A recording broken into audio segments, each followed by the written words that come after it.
हरे कृष्णा। आज हम पढ़ रहे हैं श्रीमद् भगवद गीता अध्याय 1 श्लोक संख्या 3। पश्चेतां पांडुपुत्राणाम् आचार्य महतीं चमूं व्यूनां द्रुपदपुत्रेण तव शिष्येण धीमता।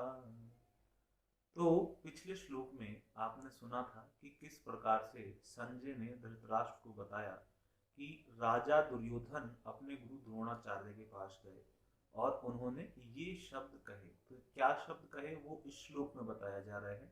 कह रहे हैं, हे आचार्य, पांडु पुत्रों की विशाल सेना को देखें जिसे आपके बुद्धिमान शिष्य द्रुपद के पुत्र ने इतने कौशल से व्यवस्थित किया है। तो आचार्य जहाँ पे कह रहे हैं हे आचार्य। आचार्य का मतलब है द्रोणाचार्य, क्योंकि भारत में जो हमको शिक्षा देते हैं, विद्या देते हैं, उनको हम आचार्य कहा करते हैं। तो यहाँ पे द्रोणाचार्य को आचार्य कह के दुर्योधन संबोधित कर रहे हैं और कह रहे हैं कि पांडु पुत्रों की विशाल सेना को देखिए। मतलब जो अपोजिट पार्टी है जिसमें कि पांडव खड़े हैं, उन्होंने देखिए कितनी विशाल सेना खड़ी की है और विशाल होने के साथ साथ इस सेना को किस तरीके से व्यवस्थित किया गया है। और इसमें बहुत महत्वपूर्ण बात कह रहे हैं कि इस सेना को जो व्यवस्थित किया गया है, सिस्टमेटिक तरीके से इसको लगाया गया है, सेना को व्यू इत्यादि बनाए गए हैं। तो इसमें सबसे महत्वपूर्ण जो कार्य किया है वो किया है द्रुपद के पुत्र ने। द्रुपद के पुत्र कौन है? द्रुपद के पुत्र है धृष्टद्युम्न।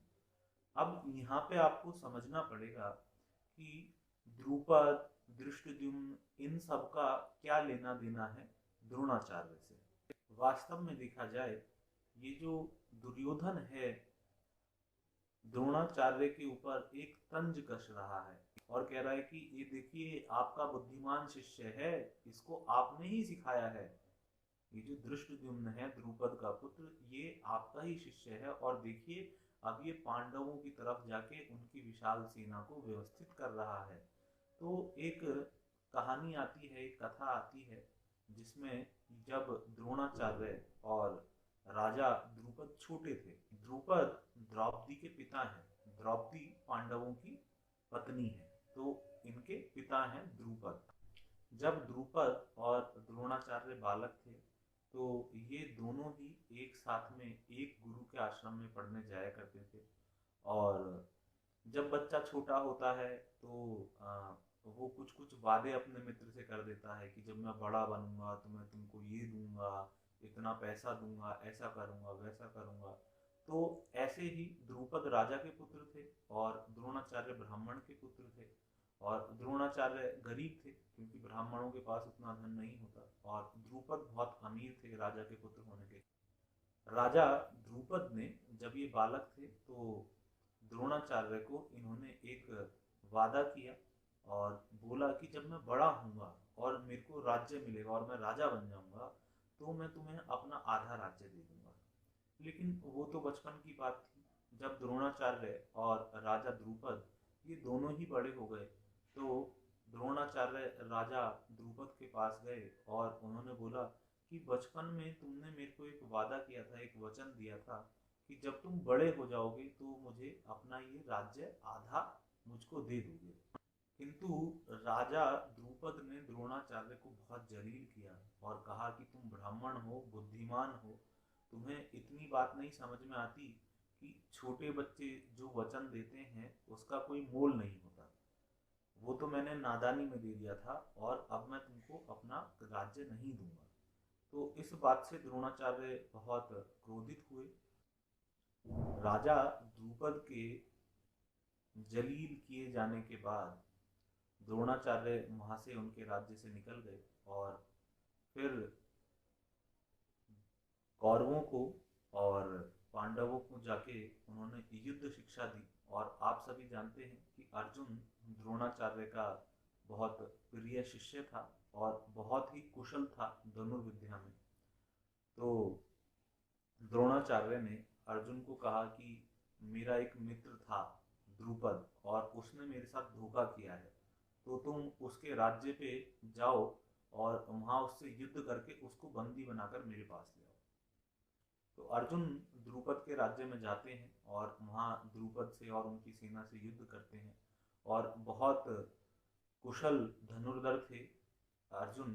तो इस कारण से वो द्रुपद उनसे हार जाता है, और द्रुपद को बंदी बना के वो अपने गुरु के पास गुरु दक्षिणा के रूप में प्रस्तुत कर देते हैं।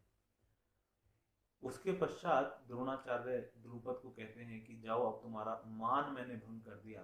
तुम सोचते थे कि तुम बहुत बड़े राजा हो, मैं साधारण ब्राह्मण हूँ, तो मैंने तुम्हारा मान भंग कर दिया। जाओ, मैं तुम्हें माफ करता हूँ और अब तुम यहाँ से चले जाओ। द्रुपद राजा थे और उनका बहुत अधिक अपमान हो गया था। इस कारण से उन्होंने यज्ञ किया, और यज्ञ में ऐसी आहुतियां दी गई जिससे कि द्रोणाचार्य को मारने वाला एक पुत्र जन्म ले सके।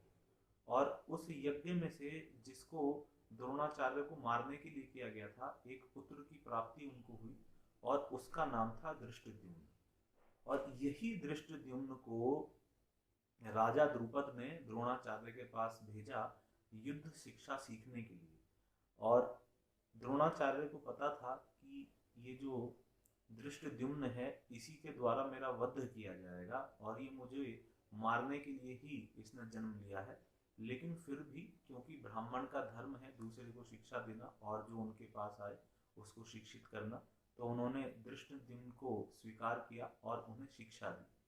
और इसी बात को दुर्योधन यहाँ पे याद दिलाने का प्रयास कर रहा है, और कह रहा है कि देखिए आचार्य, ये आपका ही शिष्य है, आपको पता था कि ये आपको मारने के लिए ही इसका जन्म हुआ है, फिर भी आपने इसको युद्ध कौशल में शिक्षित किया, और आज इसने पांडवों की इतनी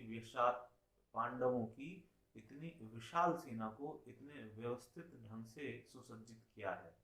और इससे पता चलता है कि दुर्योधन वहां पे डरा हुआ था, और इसीलिए वो द्रोणाचार्य को भी अपशब्द कह रहा था। हरे कृष्णा।